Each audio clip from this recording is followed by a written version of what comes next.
Because the gravity of dark matter warps space, light from galaxies behind it is distorted. The greater the distortion, the greater the quantity of dark matter present.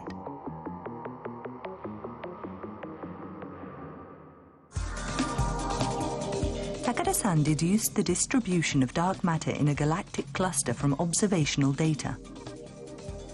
The darker blue indicates more dark matter. By investigating how this distribution of dark matter has changed over time, Takada-san can figure out how dark energy has been increasing.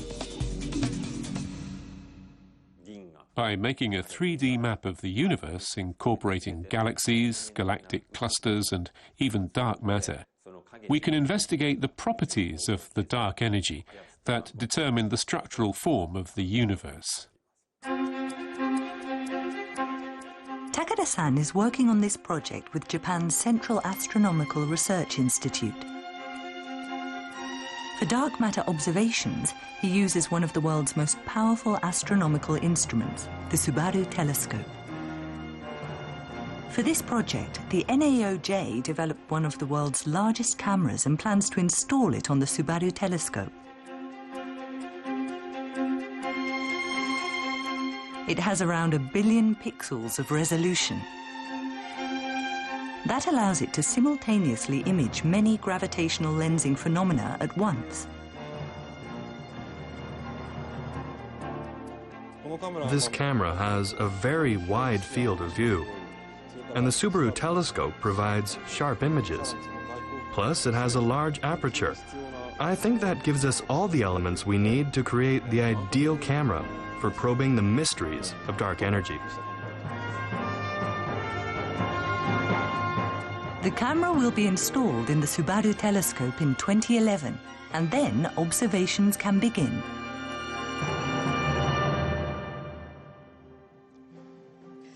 So this Japanese research could reveal the destiny of the cosmos. Wow! It will be exciting to hear what they find. Sugiyama-san, as a participant in this project, when can we expect to hear about your findings? Well, the project should begin its observations around the end of fiscal year 2011. Those will last for around 5 years. And the results of the observations should come out around 2016 or so. What do you expect to find? If this research goes well, we could learn whether the universe will someday end with a big rip or not. Is the amount of dark energy in the universe growing at a fixed rate? Or is it growing ever more quickly? Or maybe it's growing but more slowly and will shrink? These are the kinds of questions we hope to answer.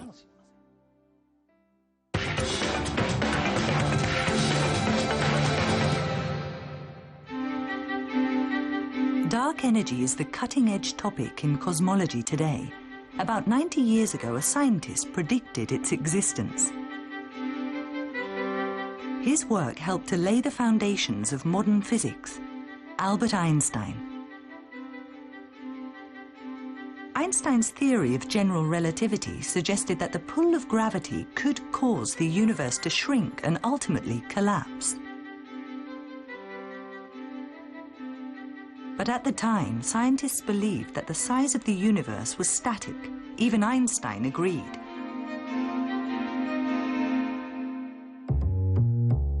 So Einstein introduced a factor into his equations of general relativity to keep the universe static, not knowing if it really existed: the cosmological constant.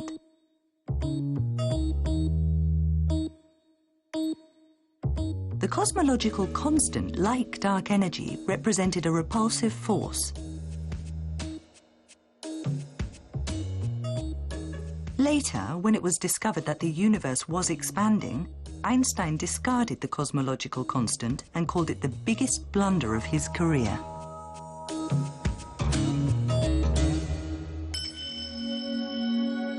But the dark energy that is now a subject of intense interest from researchers has the properties of the cosmological constant, discarded by this genius of physics.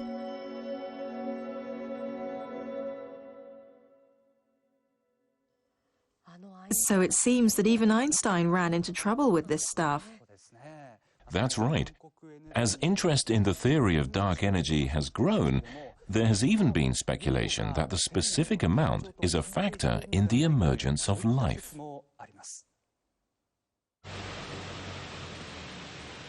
A prominent researcher has proposed a connection between dark energy and the emergence of life. His work on the moments after the Big Bang earned him a Nobel Prize, Professor Steven Weinberg of the University of Texas. Weinberg believes that the amount of dark energy in our universe is just right for life to emerge.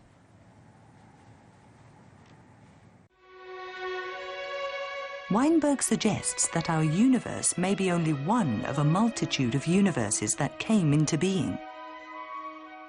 But according to his calculations, in most of these universes, the amount of dark energy was too large, dispersing matter in the universe before galaxies could form. He says that compared to other cases, the amount of dark energy in our own universe is extremely small. As a result, dispersion of matter is reined in enough for the Earth and life on Earth to emerge. If the dark energy was much greater than the value we observe, the galaxies would not have formed, or very few galaxies would have formed. Without the formation of galaxies, stars would not have formed, planets would not have formed, and life would not have evolved. We would not be here. Not only does dark energy hold the key to the fate of the universe, it may also have exerted a major influence in the past. Our world, our universe, happens to have just the right value for the dark energy ratio. And that's why our sun could form, our planet could form, and life was able to emerge. That's the idea. Sugiyama-san, could the day come when we figure out exactly what dark energy is? My personal view is that, to speak in sweeping terms, the dark energy problem is the most compelling problem facing humanity in the 21st century. And so I believe that Technology improves, we can make all kinds of new observations, and these are weighed by clear minds, not shackled by the fixed ideas of the past. Science keeps moving forward.